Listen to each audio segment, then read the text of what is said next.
Bonjour à tous, j'espère que vous allez bien. Donc voilà le premier cours sur le mouvement d'un objet. Alors c'est un chapitre, enfin une première partie de cours que j'avais déjà enregistrée. Donc là je la réenregistre avec toute la fin du chapitre, incluant donc la vitesse, les différents types de mouvements et la représentation graphique. Donc vous faites comme d'habitude, hein, vous prenez votre cahier et vous recopiez le cours. Donc c'est une vidéo, vous pouvez mettre pause pour pouvoir avoir le temps justement de tout noter. C'est pour ça que si vous jugez que je vais un peu trop vite, hein, donc rien ne vous empêche de contrôler la vitesse de la vidéo. Donc tout est en mouvement dans la nature. Donc ça c'est une petite affirmation que l'on peut justement se poser la question, est-elle vraie? J'ai envie de dire, si je pose un objet sur une table par exemple, et que l'objet ne bouge pas, effectivement pour moi il ne bouge pas, mais cette table se trouve sur la Terre elle bouge, donc on peut se dire qu'en réalité l'objet, je peux considérer qu'il est en mouvement. Donc vous pouvez noter qu'un objet immobile sur la Terre est aussi en mouvement, puisque la Terre tourne sur elle-même, et qu'elle tourne aussi autour du Soleil. Donc c'est pour ça que il est très important de se poser la question et de voir justement comment répondre à tout cela à travers deux problématiques. Comment décrire le mouvement d'un objet et comment comparer les mouvements entre eux. Alors, on y va. Donc mouvement et repos. Donc la notion de mouvement, notion de repos. Alors, donc là j'ai mis le lien YouTube, hein, vous pouvez le recopier hein, pour pouvoir visualiser la vidéo. Donc cette vidéo je vous l'avais déjà mise dans l'activité documentaire avec les trois amis qui se déplacent sur l'escalator. Donc je ne vais pas remettre cette vidéo. Donc considérons un passager debout dans une cabine d'ascenseur qui s'élève. Donc question qu'on peut se poser, est-ce que la personne est en mouvement ou bien est-ce qu'elle est au repos? Donc à première vue, on peut se dire que les deux peuvent être valides. Si je suis dans l'ascenseur, j'ai envie de dire je suis dans l'ascenseur, je ne bouge pas. Mais par contre, si je passe du rez-de-chaussée au deuxième étage, en réalité, je suis en mouvement. C'est pour ça que les deux avis sont bons. Par contre, il y a une chose qu'il faut préciser, c'est un objet de référence. Donc cette personne est immobile ou au repos par rapport à la cabine, mais elle est en mouvement par rapport au sol. D'accord ? Donc c'est pour ça qu'il faut toujours préciser. Pour affirmer que la personne est au repos ou en mouvement, nous devons nous référer à un autre objet, donc soit la cabine ou le sol, donc dans notre situation, et l'objet de référence est appelé référentiel. Donc ça c'est quelque chose qu'on avait déjà vu ensemble sur cette notion de référentiel. Alors, pour illustrer ça, je vais vous montrer une petite vidéo. Donc, on imagine la situation où vous avez donc trois personnes. Donc, ça ressemble un peu à ce que vous avez pu voir sur avec l'escalator. Donc, vous avez trois personnes. Une personne qui se trouve à l'extérieur d'un tapis roulant. Ça, c'est un tapis roulant. Donc, la jeune fille à l'extérieur du tapis roulant. Vous avez la personne avec le pull violet sur le tapis roulant, mais lui, cette personne ne bouge pas par rapport au tapis roulant, et une autre personne qui se trouve sur le tapis roulant, mais cette personne est en train de courir ou marcher rapidement sur le tapis roulant. D'accord ? On va prendre comme référentiel la jeune fille. Donc voilà ce qu'elle visualise. Voilà. Donc, on se rend compte que la personne violette est en train de se rapprocher de la jeune fille, et c'est la situation dans laquelle vous avez cette jeune fille qui est complètement immobile. Ça, c'est sa vision. Donc si je change maintenant de référentiel, cette fois-ci, le référentiel que je vais prendre, c'est la personne violette. D'accord ? C'est-à-dire que je vais me focaliser là-dessus et je vais considérer qu'elle ne bouge pas. Et regardez ce qui va se passer. Voilà. Donc, vous avez du coup, pour cette personne en violet, la jeune fille qui est en train de reculer et le monsieur qui est en train d'avancer. D'accord, qui le dépasse complètement. Donc là, on change complètement le référentiel. Et enfin, si je prends comme référentiel, cette fois-ci, la personne qui est en train de marcher sur le tapis roulant, je vais considérer que cette personne, en fait, ne bouge pas. Et bien, ce qui va se passer, c'est que les deux personnes vont se retrouver derrière lui. D'accord ? Voilà. Donc, la personne en violet et la jeune fille se retrouvent derrière. C'est pour ça que le référentiel est très très important pour pouvoir donner justement les différents mouvements. Donc voilà pour la notion de référentiel. On va passer à la trajectoire. Donc trajectoire, qu'est-ce que c'est? Donc la suite des positions d'un objet en mouvement forme sa trajectoire. La trajectoire dépend du référentiel. Donc, on parle encore encore une fois, du référentiel. Et quels sont les types de trajectoires? Si je considère un train qui est en train de se déplacer, eh bien ce train va passer par différentes positions. Donc si les différentes positions, je les matérialise par des petits points, on va se rendre compte que tous les points sont alignés les uns à côté des autres. Et donc à la fin, ça forme bien une trajectoire rectiligne. Donc ça, vous pouvez noter. Si la trajectoire est un segment de droite, le mouvement est rectiligne. D'accord? Deuxième situation, on va prendre la nacelle. Donc une nacelle en fait d'une grande roue. Hein. Donc on se positionne à une situation, on prend un point de la nacelle. Et bien là, vous allez vous rendre compte que la nacelle va décrire un cercle. Donc vous allez avoir un mouvement qui sera circulaire. Et enfin, la troisième situation, si je prends une cabine de téléphérique, regardez ce qu'il se passe. Donc vous avez bien un mouvement qui va être comme une courbe. Donc si la trajectoire est une courbe, le mouvement est curviligne. D'accord? Donc voilà, donc vous notez ces trois définitions, rectiligne, circulaire et curviligne. Donc trois définitions qui correspondent à la trajectoire. On passe à la vitesse. Donc la vitesse, qu'est-ce que c'est? On peut définir en fait deux types de vitesse. Donc la vitesse moyenne. Donc la vitesse moyenne, vous notez la définition, la vitesse moyenne V d'un mobile en mouvement qui parcourt la distance d pendant le temps t est donnée par la vitesse est égale à la distance divisée par le temps. Alors c'est une formule que vous avez déjà vue en mathématiques, c'est une formule que vous avez vue aussi en sciences physiques en sixième, donc elle permet vraiment de faire le lien entre la distance et le temps. Et donc le deuxième type de vitesse, c'est la vitesse instantanée. Donc comme le mot l'indique, quand on parle d'instantané, vous avez la notion d'instant qui est présent. La vitesse instantanée d'un point ou d'un objet et la vitesse à un instant précis. Alors ça c'est important. Vous savez, quand vous êtes dans une voiture, par exemple, là j'ai mis le petit dessin du compteur, hein, d'accord? Quand vous êtes dans une voiture et que vous dites tiens, je suis en train de rouler à 100 km/h, au moment où vous êtes en train de regarder votre compteur, eh bien le compteur va vous indiquer la vitesse à cet instant-là. Donc on parle bien de vitesse instantanée.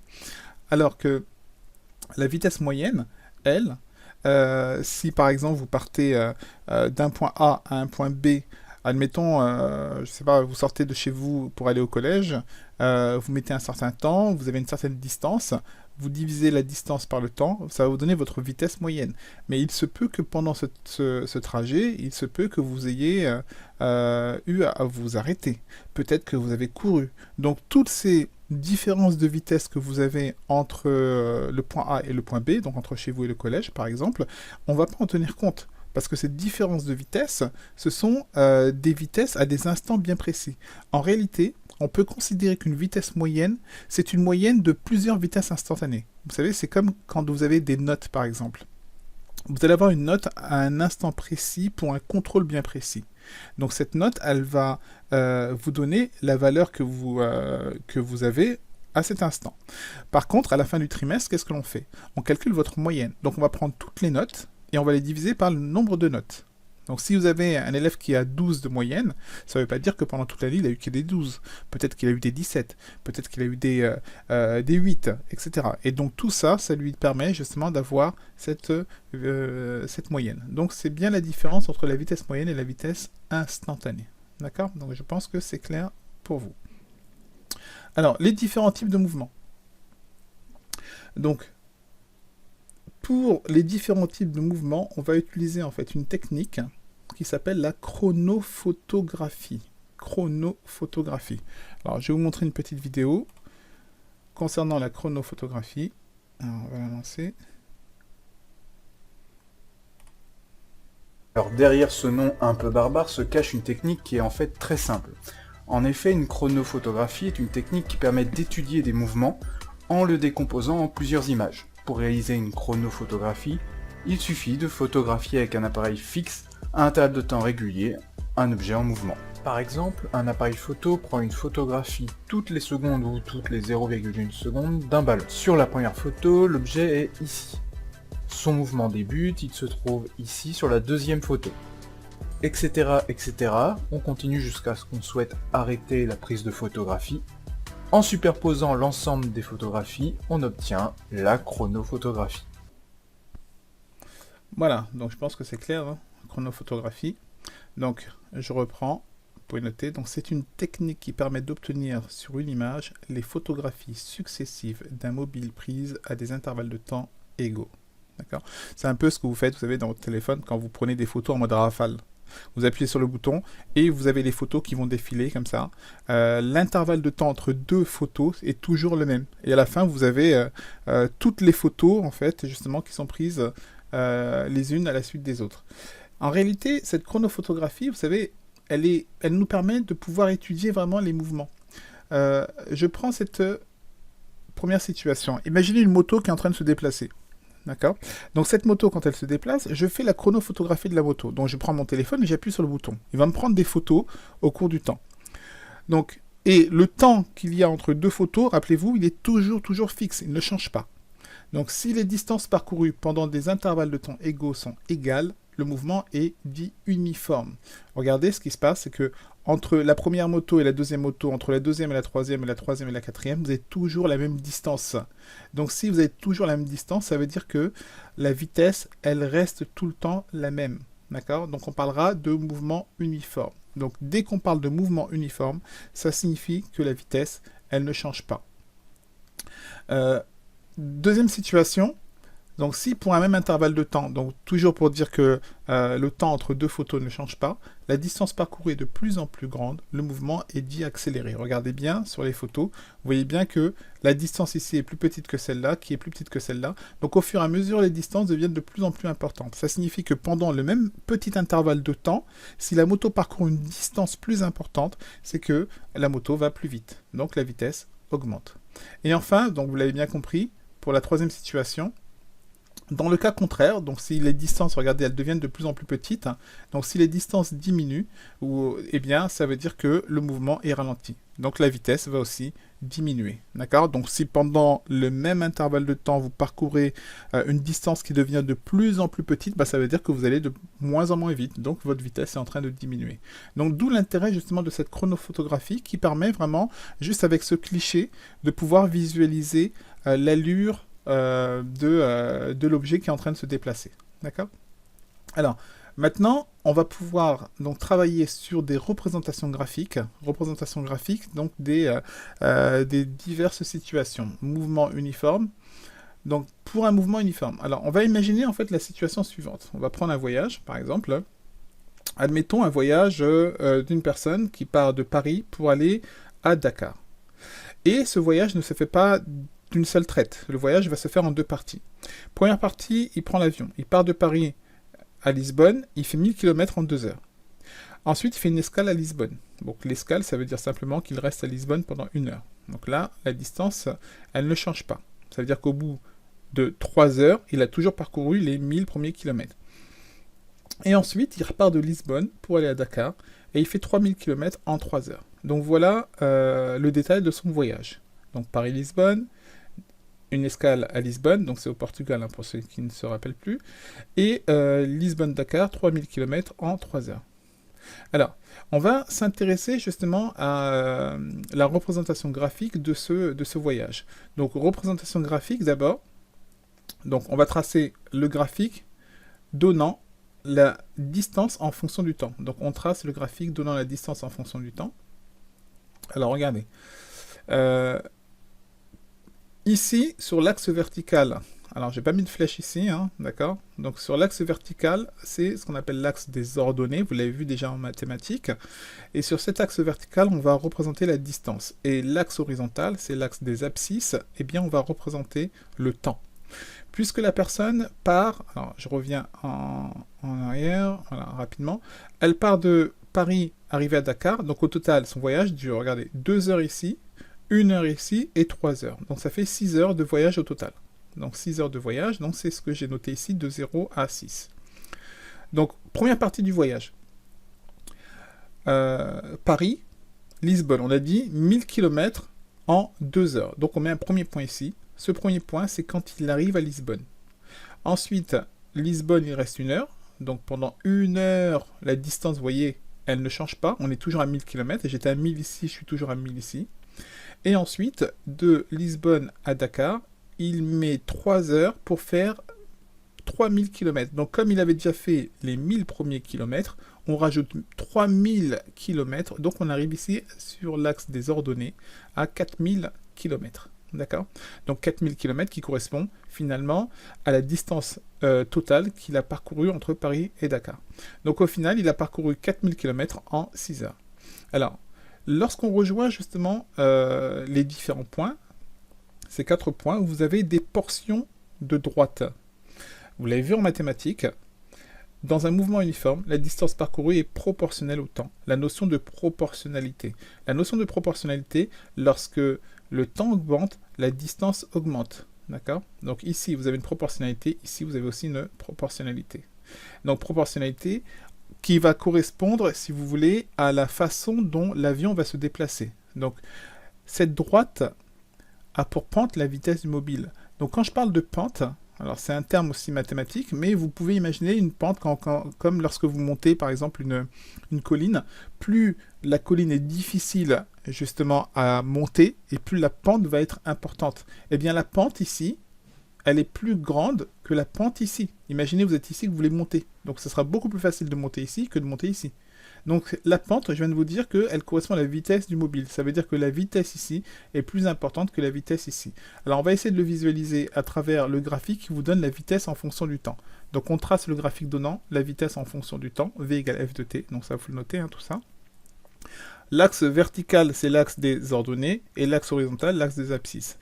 Alors,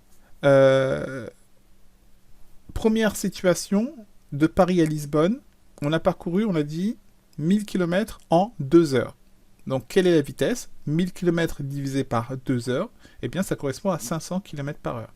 Donc, c'est comme si l'avion était en train de voler à 500 km par heure entre Paris et Lisbonne, de manière régulière. Alors on sait que dans la réalité, c'est pas du tout le cas, parce que l'avion, au départ, au niveau du décollage, il n'aura pas la même vitesse qu'au niveau de sa vitesse de croisière, donc les vitesses changent, mais là, ce qui nous intéresse, c'est uniquement la vitesse moyenne. Donc ça fait 500 km par heure.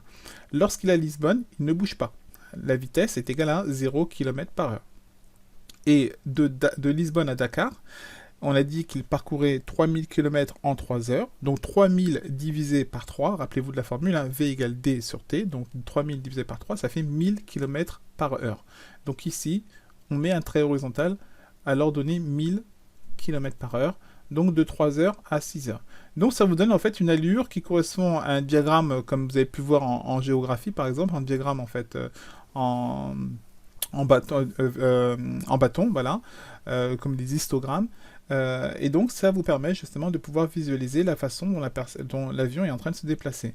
Par exemple, au bout de 4 heures, quelle est la vitesse de l'avion? Je lis sur l'axe horizontal, au bout de 4 heures, vitesse de l'avion, 1000 km par heure. Au bout d'une heure, 1 heure, 500 km par heure. Donc vous pouvez noter que dans un mouvement uniforme, la vitesse est constante, le graphique est un segment de droite parallèle à l'axe des temps. L'axe des temps, c'est l'axe horizontal. D'accord? Voilà. Donc ça, c'était pour tout ce qui est mouvement uniforme. Mouvement uniforme avec des vitesses qui ne changent pas. Maintenant, si on considère les mouvements accélérés ou ralentis, donc ça c'est le B, on va décrire par exemple le mouvement d'un ascenseur entre 2 étages. Entre 2 étages, là, ce que j'ai mis ici, vous avez le tableau, donc on imagine, alors on va zoomer un tout petit peu, voilà. Alors, on va imaginer ici, premier point, de A, le point A, on est au rez-de-chaussée par exemple, là, admettons, je veux partir du rez-de-chaussée au premier étage, le point A, distance 0, le temps 0, et ça correspond effectivement à la chronophotographie, donc du point A au point B, du point B au point C, du point C au point D, regardez, les distances deviennent de plus en plus grandes, et rappelez-vous ce qu'on a vu tout à l'heure, quand les distances augmentent, pendant le même intervalle de temps, vous voyez, de 0 à 1, de 1 à 2, l'intervalle de temps c'est toujours 1 seconde, et bien ça veut dire que l'ascenseur va de plus en plus vite. Et ensuite, quand les distances diminuent, regardez bien, de E à I, et bien ça veut dire que l'ascenseur va de moins en moins vite. Donc vous avez la phase en fait d'accélération, puis la phase de décélération ou ralentissement. Et donc à chaque fois, vous avez donc la hauteur parcourue par l'ascenseur. Donc si on considère par exemple le point A qui se trouve au niveau du sol, hein, d'accord? Donc de 0, et le point B, et le point I, 4 mètres, d'accord? Alors si on trace, donc ici on a toujours distance en fonction du temps. Donc là, le temps, on est bien à 8 secondes, les distances 4 mètres, et on place les différents points. Donc celui-là, c'est le point A, B, C, D, E, F, G, H et I. Donc ici, vous avez le point E, et c'est au niveau de ce point E qu'on se rend compte que le mouvement est en train de changer d'allure. Là, regardez, vous avez quelque chose qui est arrondi. Vous n'avez plus du tout le segment de droite. D'accord? Donc, arrondi, et puis là, vous avez arrondi. Donc, au final, vous avez un graphique qui est sous forme de courbe. Donc, dans un mouvement accéléré ou ralenti, la représentation graphique n'est plus une droite. De A jusqu'à E, les longueurs augmentent. Le mouvement est accéléré, donc c'est ce que je vous expliquais tout à l'heure. Donc, de A jusqu'à E, le point E est ici. Donc là, vous pouvez les rajouter. Hein. Quand vous allez redessiner le schéma, vous pouvez remettre ici A, B, C, D, E, F, G, H, I. Et de E jusqu'à I, les longueurs diminuent, le mouvement est ralenti. Voilà, donc j'espère que le cours a été clair pour vous, que vous avez bien compris cette notion de mouvement d'un objet, et on se voit la prochaine fois pour la suite du cours.